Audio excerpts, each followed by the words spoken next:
Welcome everybody, it's Unstoppable Steletsy, and I got a special Crownlands map tutorial for you today on the Age of Empires 3 Definitive Edition Age of Pirates mod. So you saw the stream about 2 days ago where we went over this map and did some gameplay on it. This is more of a condensed tutorial on the map and the special natives that it has, so you know what you're doing when you're playing with people, pretty much, yeah. It's pretty basic, you know, to know how to set up your cathedral and everything, but I figured I'd just go over it with you, go over the native sites and how they operate and everything. So yeah, pretty much. Shouldn't be that long. So, yep, let's just do the basic setup stuff and then I'll start talking.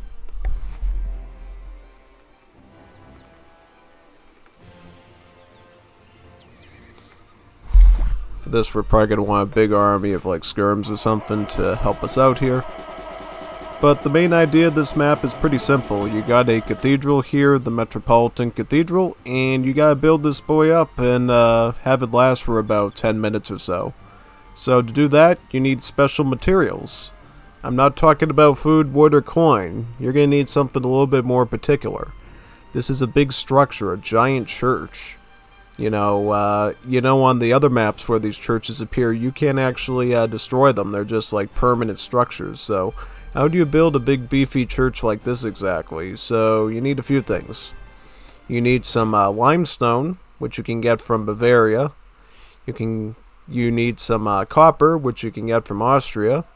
You need bricks, which you can get from Saxony, and you need glass, which you can get from Bohemia. So where do you find these exactly, you know? I mean, you're looking around this base right now. I don't see any glass mines or brick trees or copper cows anywhere. I mean, where do you get these resources from? So you have to actually delve into the map and look for them. So how does that work exactly? So let's just say you're strolling along through the map here. What do I see over here? Brickworks, right? So what do you think this is? Well, they make bricks, right? So what do we need to build the cathedral? We need bricks. So yeah, let's go get some bricks. To do that, we're gonna have to fight all of these guarding swordsmen here, protecting it, because, well, this is Saxony after all, and I don't think the Saxon crown necessarily wants you going in there and sort of invading them and everything. So yeah, we're gonna invade them now and capture the native site. Right here in this spot. There we go. And this is a Prince Elector native site on the Crownlands map. So what does it offer? The main thing it offers is the Lancashire swordsman, which, you know, on most maps would be a mercenary unit, but in this case they're actually just a native warrior that you can upgrade like any native. Now, it's a very powerful native. It's actually quite expensive if you look at the costs. It costs around 70 food, 120 coin. This is a pricey unit. But looking at the stats, it does have the same charged attack ability of the normal Lancashire. And it also has a standard splasher too as well. So it's a very powerful unit. Very powerful unit. And in addition to that, this native site has a few other things to be aware of. You get this tech right here. Imperial quotas. It essentially allows all of your trading posts like this to actually start trickling food, which is quite good. And there's another tech too over here you need to be aware of called the auxiliary towers. So auxiliary towers sets it up so that every Prince Elector socket that you own will actually give you a battery tower, right? So yeah, let's do that right there. Defend it right in this spot. Get out of my way, soldiers. Gotta put that battery tower down. And there we go. Now, there's another little ability you might want to know here as well. It's called the Imperial Command. And what it basically does is it will produce Elector Lancashires for you. But the longer you wait, as in the case of other native sites in Europe in the vanilla game, it actually gets better over time. So if you keep waiting and waiting and waiting, you'll get more Lancashires from this. Up to, I think it's level 20 or so. So you can get a pretty big mass of swordsmen that way, which is quite good. Yeah, so yeah, there's that part of it.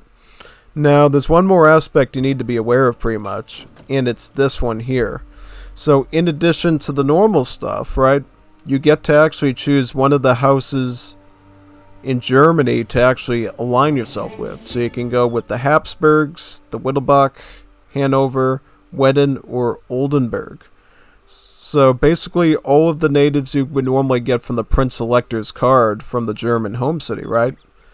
And these are basically just the same as their respective native settlements, right? You get all their units, and you get to train their, you get to use their technologies as well. So yeah, if you go with like Wen, you'll get Trabants and Saxon Cuirassiers, and then you'll get all their technologies. So yeah, pretty much. Now, one that I definitely want to talk about a bit with synergy is actually this one, the Habsburgs. See, if you go with the Habsburgs and you actually go with the Austro-Hungarian Empire, it actually does get applied into the Imperial Command ability. So, in addition to Lanishes, you also get Hungarian Grenadiers from it as well. So, in that sense, there's a bit of a perk to doing it, right? Yeah.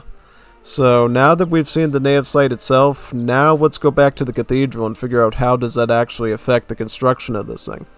So, once you get one of these materials secured, you can actually start to apply it to the cathedral to start building it up.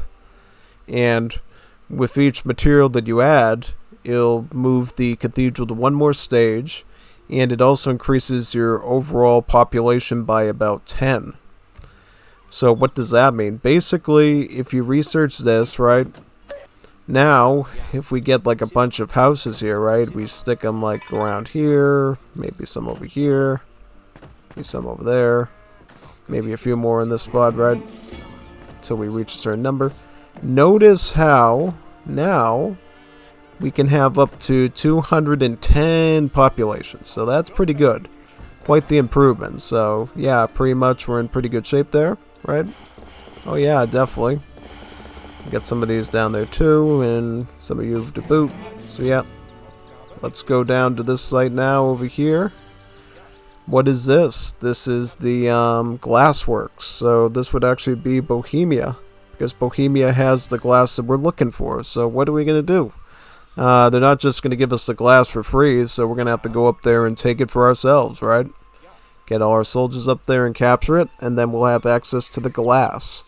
We already got the bricks added to the cathedral, now we're going to add the glass to it. So that'll be the next step, right? Most definitely. So to do that, we're going to have to climb up this little land area here and just fight our way through all these swordsmen, hopefully. Yep. Should be pretty quick at this point, I'm hoping. Seems like it is taking a few seconds longer than expected, but okay. It's fine.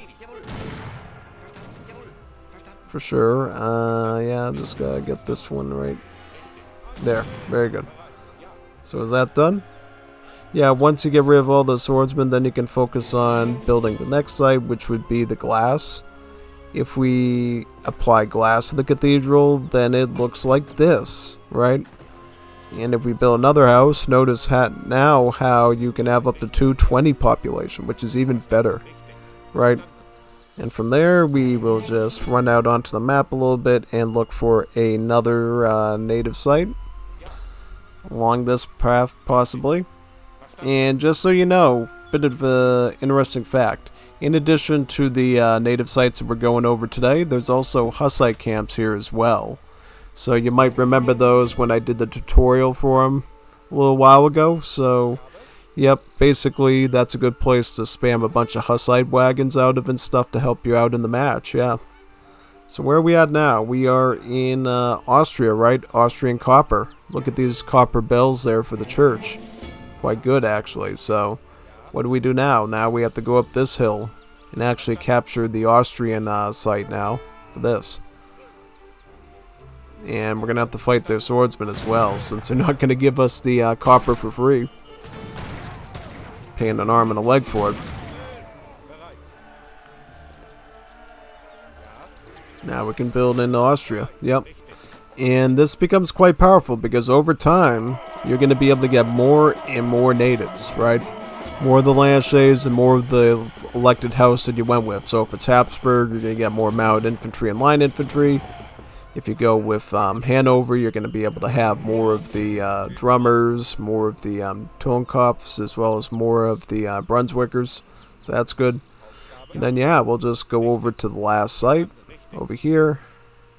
And let's add some of the copper on and see what the cathedral looks like. This is what the cathedral looks like with some copper. Now our population can go up to 230.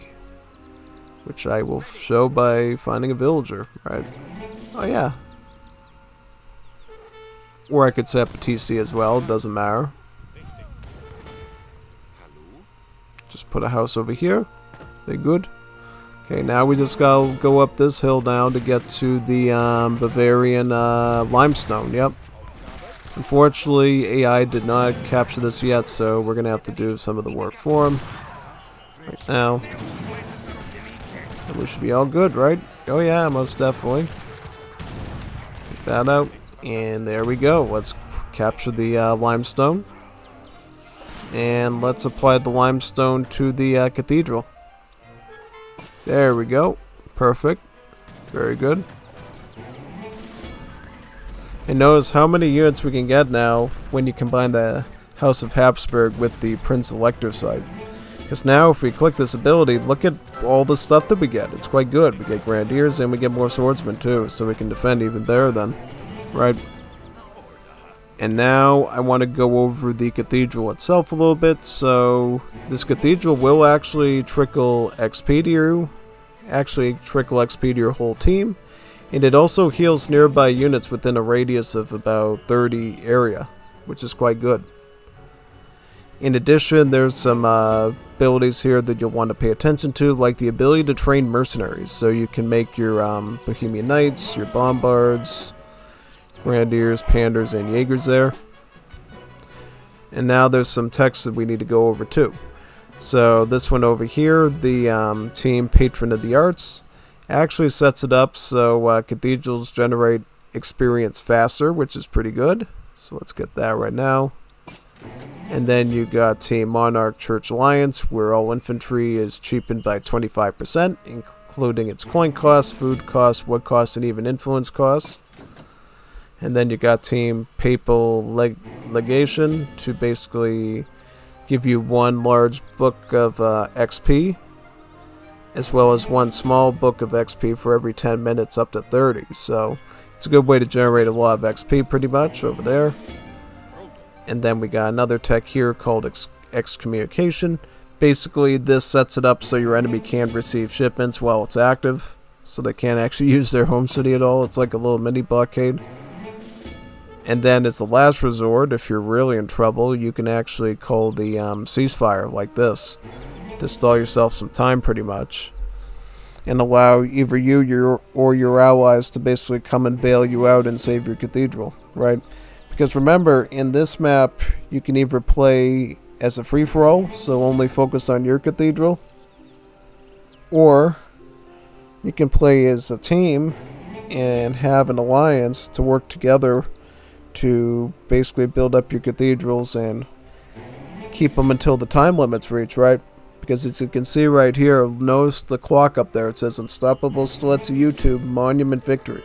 Which means in about 30 seconds I'll actually win this game because nobody has taken down this cathedral yet. So if you can't get the cathedral up first, make sure that you can at least destroy your enemy's cathedral, right? It won't be easy though, because as you've seen at the start of the game, you're starting a fort. So you're surrounded by fort walls, and you got battery towers to protect you too, so it's not that easy. Yeah, so there we go. Basic tutorial of the Crownlands map for Age of Pirates. If you have any questions about it, definitely post them in the comments, but otherwise, what a beautiful map this is, and what a good finishing touch to the latest big update in historical maps that they've been able to put together. So yeah, definitely. See you next time, and I'm signing off now.